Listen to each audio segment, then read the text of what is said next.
game, make a game, what's a game, what's a name?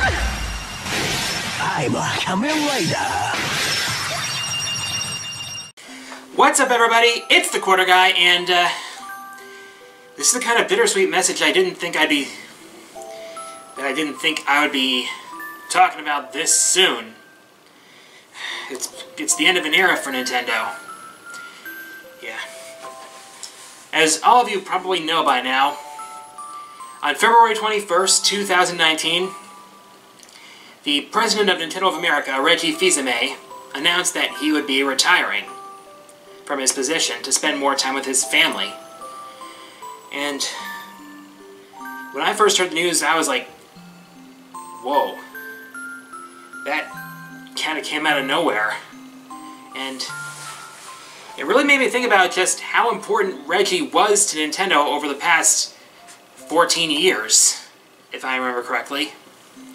I mean, Reggie has been a big figure for Nintendo ever since he joined the company, and he was a big part of why Nintendo managed to, well, it's like of Nintendo's public presence all those years. All the memorable moments, all the successes he had, all the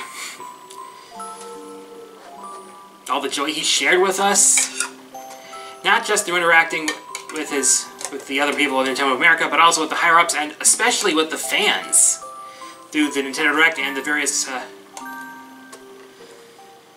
presentations he did.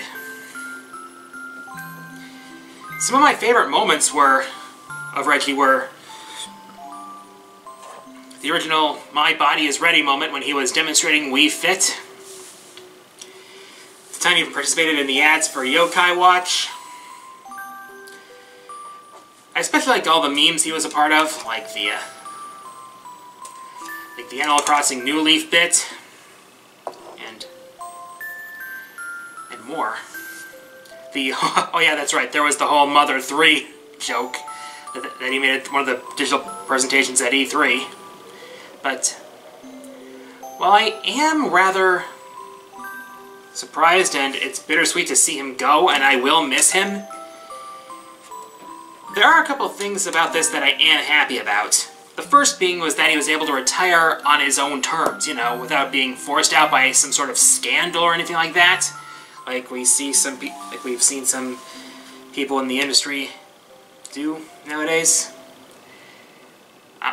I'm just glad that he was able to leave on a high note without having to deal with any of that crap. And I'm also happy that he's leaving the operations of Nintendo of America in good hands. That's right, here it is. Yeah. He'll officially retire in April, and he's already named his successor. He is currently the Senior Vice President of Sales and Marketing, Doug Bowser. Yes, I find that hilariously funny, too. And the internet also thought it was kind of humorous that it was happening, and there have been plenty of tweets about his promotion to the top of Nintendo of America, and he pretty much liked to roll with them. He enjoyed rolling with them. Yeah, the jokes had come in when he first was introduced as the Vice President of Sales and Marketing, when he made a tweet about thanking people for the warm welcome, and people noticed in the background that he had plushies of Mario and Luigi tied up around a controller cable. He knew what the jokes were, so I am confident that Doug Bowser will do a great job as the new president of Nintendo of America, considering that he oversaw promotion and the release of the Switch, and considering how successful the Switch has been, I'd say he did a good job in helping promote it. So, I'm sad to see Reggie go, but I'm confident that Doug Bowser will be great. Anyways, that's basically my thoughts on the matter. On to some updates. My first arcade retrospective on Pac-Man is ready to go and will be releasing on Tuesday on YouTube, but I will be having, as usual, the Twitch premiere the day before. So, tomorrow night, 7 p.m. Central Time, on my Twitch. Link to my Twitch channel is in the usual social media links down below. Don't worry, I will cite my sources once after the premiere in the description of the video there, and the description of my YouTube, of the YouTube premiere. And also, tomorrow I'll be showing a highlight from my Tetris 99 stream from Saturday, so look forward to that. Anyways. Oh, that's right. I have updated my Patreon officially, adding the patron picks at the $20 tier, so who knows? When I do my next countdown, which is going to be my top 10 favorite Monster Hunter monsters, by the way, someone might have a chance to have a cameo in that with their patron pick. And for my question of the week, what moment from Reggie do you remember the most fondly? As always, leave your answers in the comments. Favorite comments will be featured in the next episode. Here are last episode's winners.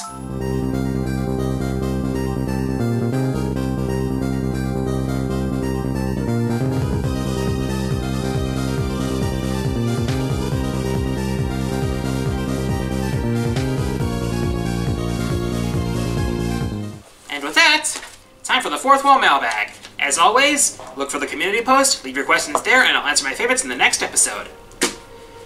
First one this week comes from Zero Chill, who asks, what characters from the 3D era do you hope make it into Mortal Kombat 11? Probably only one that I can think of really comes to mind, that being Nitara, the vampire from the 3D era.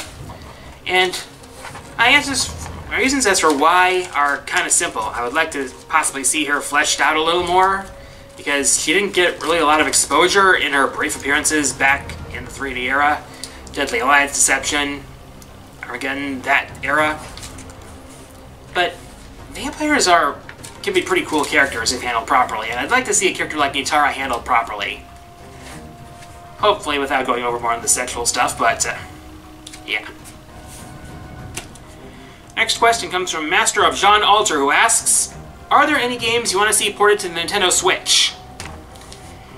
Well, for first-party titles, I would like to see the Wonderful 101 ported to the Switch from the Wii U version, because with the announcement of Mario Maker 2, the Wonderful 101 is probably the last Wii U game that really gives me would ever really give me a reason to boot up the Wii U for the sake of the Wii U.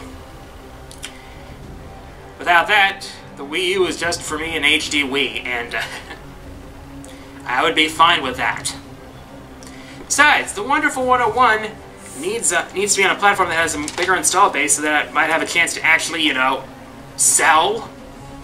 I mean, the Wonderful 101 criminally undersold because it was such a fun game for me, and I feel like that if it got a second chance on the Switch, it could probably sell better and stretch to a wider audience.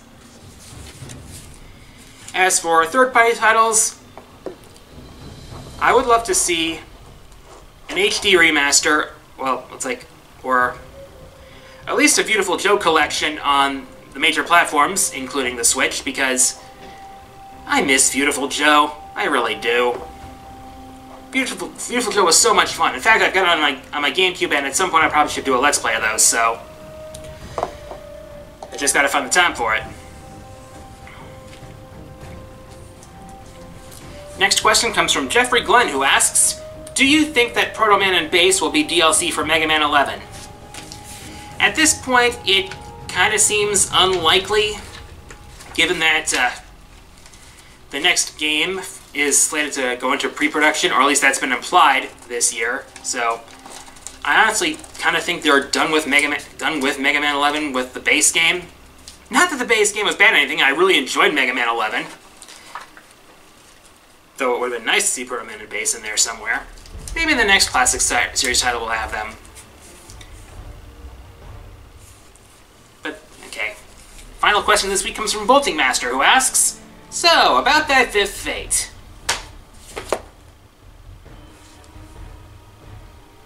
Called it!